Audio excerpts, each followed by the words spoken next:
Ek is 'n sangeres. En daarom het dit is my spesialiteit. Ek is geneig, ek het 'n klomp ander goeders ook wat ek doen, maar ek is oorspronklik 'n sangeres, so as julle enige sing nodig het vir 'n verjaarsdag of wat ook al, nooi my.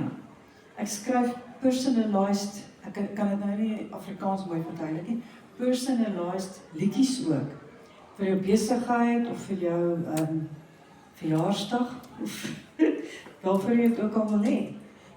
En dan is ek ook 'n leermaker. Ek maak leerprodukte spesifiek vir besigheidsmense.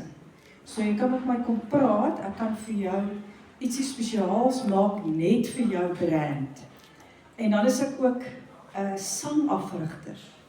So as jy enigstens voel jy sing nie lekker in die kerk nie, jy sing vals, jy wil graag op noot sing, dan kan jy ook 'n paar lesse by my kry. Beloof vir jou na die 8ste les gaan jy definitief op noot kan sing. So ja, dis wat ek op hierdie stadium doen. Het is lekker om deel van hierdie familie te wees. Okay, who's next?